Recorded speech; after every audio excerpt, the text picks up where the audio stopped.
يا أهلا بيكم. النهاردة عايزة أحكي لكم قصة، بس دي مش مجرد حكاية وخلاص. دي قصة ممكن تكون قصتي أنا أو قصتك أو قصة حد قريب مننا قوي. حكاية شاب حياته كانت عادية، يمكن عادية بزيادة، لحد ما جات ملاحظة واحدة بس، فكرة واحدة قلبت له كل الموازين. بطل قصتنا شاب زي أي شاب، غرقان في دوامة الحياة اللي ما بتستناش حد. أيامه كوبي بيست من بعض بشكل مرعب. يصحى من النوم، يروح شغله أو كليته، يخرج مع أصحابه، يرجع ينام، وهكذا. من بره الصورة تبان مثالية، كل حاجة ماشية، لكن من جوه كان فيه فراغ، فراغ كبير قوي. وساعات كده كان بيسمع صوت خفيف بيهمس له: هو ده كل الموضوع؟ هي دي آخرتها؟ بس للأسف دوشة الدنيا كانت دايما بتغطي على الصوت ده. والسؤال ده ما كانش مجرد فكرة بتيجي وتروح، لا، ده كان إحساس حقيقي عايش جواه كل ثانية. إحساس إن الواحد محبوس في دايرة مقفولة، بيصحى ويعيد نفس اليوم تاني بنفس تفاصيله المملة. الروتين اللي المفروض يحسسنا بالأمان اتحول لسجن، سجن بمعنى الكلمة، بيخنق أي إحساس بالمعنى أو الهدف. وهنا بقى بتبدأ المرحلة الأولى من قصته، مرحلة ليها اسم واحد بس دقيق قوي: الغفلة. إحساس إن الواحد عايش بس مش حاسس، تايه عن نفسه، وناسي تماماً أهم سؤال ممكن يسأله: هو أنا بعمل إيه هنا؟ المهرب بتاعه من الفراغ ده كان فين؟ في شاشة الموبايل طبعاً. سكرول سكرول سكرول ما بيخلصش على السوشيال ميديا. كل إشعار، كل لايك كان زي حقنة مسكنة بتنسيه هو ضايع قد إيه. عايش حياة مش بتاعته، شايف الناس بتنجح، بتسافر، بتضحك، وهو حاسس إن حياته هي الوحيدة اللي واقفة مكانها. والغريبة إنه كان بيهرب أكتر جوه نفس الحاجة اللي بتوجعه. وحتى أصحابه كانوا جزء من الروتين ده.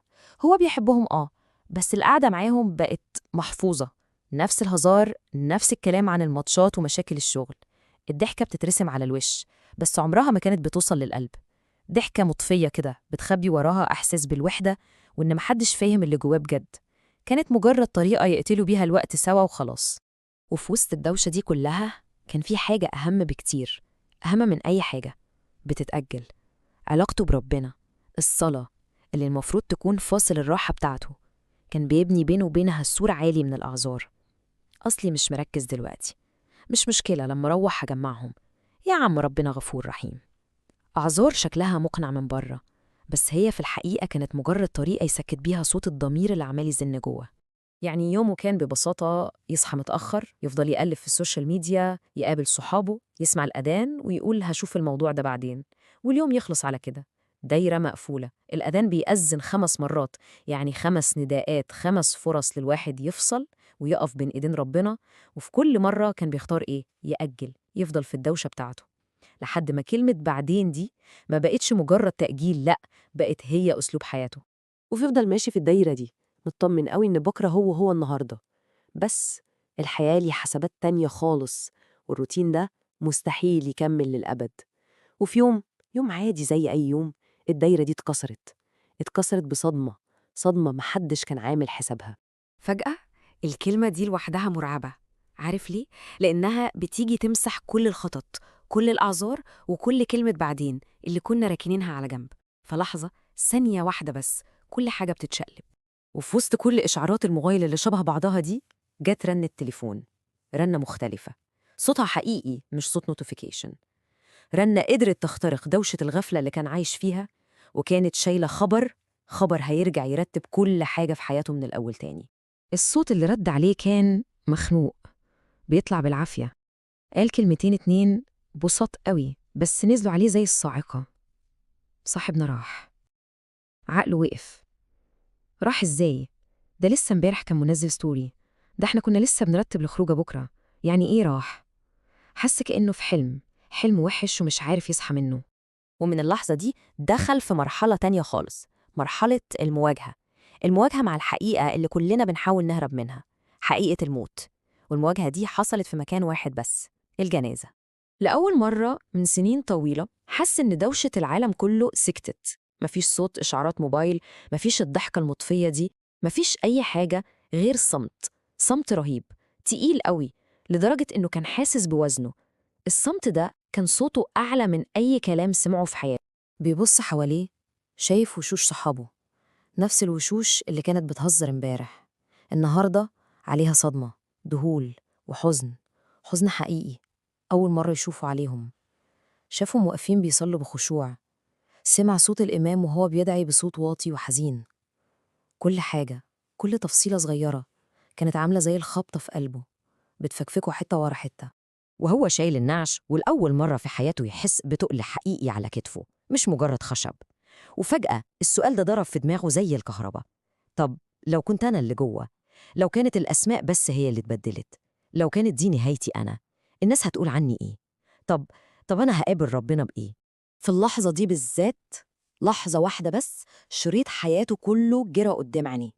كل صلاة فوتها، كل ساعة ضيعها في ولا حاجة، كل كلمة وحشة قالها، كل مرة سمع الأذان وعمل نفسه مش سامع، كل ده، كل الذنوب دي اتحولت فجأة لتقل حقيقي على كتافه. تقل حقيقي أتقل من النعش نفسه. ده كان تقل الندم. الصدمة دي كانت بداية الصحوة. قرار التغيير خده في لحظة واحدة، لحظة صدق مع نفسه. بس الطريق ما كانش مفروش ورد. طريق الرجوع لربنا هو ممكن يكون أصعب طريق الواحد يمشيه، وفي نفس الوقت أجمل طريق، لأنه مش مجرد قرار بتاخده وخلاص، لأ ده جهاد، جهاد كل يوم. جواه قامت معركة حقيقية بين حتة عايزة تكمل في النور اللي شافته، وحتة تانية بتشده لورا للضلمة اللي كان متعود عليها. يجي يصلي في يوم يحس براحة وسلام مجربهمش قبل كده، تاني يوم يحس إن الصلاة تقيلة قوي، قلبه يبتدي يهدى ويطمن، بس يلاقي جاذبية الحياة القديمة وأصحابه القدام بتنادي عليه تاني. يسمع إن ربنا غفور رحيم، بس يلاقي صوت تاني جواه بيقول له لأ، ذنوبك أكتر بكتير، خلاص فات الأوان. بس هو فضل يقاوم. البداية كانت بخطوات بسيطة بس عميقة قوي. أول حاجة، لما اتوضى بجد بنية صافية، حس كأن المية مش بتغسل وشه وإيده بس، دي بتغسل روحه من جوه. وبعدين لما واقف يصلي أول صلاة حقيقية بقلبه، حس كأن كل آية بيسمعها نازلة ليه هو، بتكلمه هو. ولما سجد ما قدرش يمسك دموعه، دموع نازلة ندم على كل اللي فات وخوف من اللي جاي وأمل كبير في رحمة ربنا. ومن وسط كل ده، الصراع والدموع والمحاولات، وصل. أخيراً وصل للأدراك الكامل، وصل للملاحظة اللي بنتكلم عنها. الملاحظة اللي مش بس غيرت حياته، لأ، دي بنت له حياة تانية خالص. الملاحظة الجديدة دي كانت إيه؟ كانت ببساطة إنه فهم إن فرصة النهاردة ممكن ما تتكررش بكرة، وإن باب التوبة لسه مفتوح. هو فهم إن كل يوم بيصحى فيه الصبح ده مش مجرد يوم جديد وخلاص، دي فرصة ممكن جدا تكون الأخيرة. الموت المفاجئ بتاع صاحبه ده ما كانش صدفة، لأ، ده هو الأصل. والأهم من كل ده، اكتشف إن رحمة ربنا أكبر من أي غلطة عملها، وإنه طالما لسه بيتنفس يبقى الباب لسه مفتوح على آخره. ولما عاش بالملاحظة دي، كل حاجة اتغيرت. السلام النفسي اللي كان بيدور عليه في سكرول الموبايل والخروجات اللي ملهاش لازمة، لقاه في سجدة. الطمأنينة اللي ضيع عمره يدور عليها وسط الناس، لقاها وهو قريب من ربنا. اكتشف إن السعادة بجد مش في عدد اللايكات، السعادة الحقيقية في إن القلب يكون هادي، مرتاح ومتصالح مع اللي خلقه. وقصة صاحبنا دي بتوقفنا كلنا قدام نفس السؤال، سؤال كل واحد فينا محتاج يسأله لنفسه بصراحة.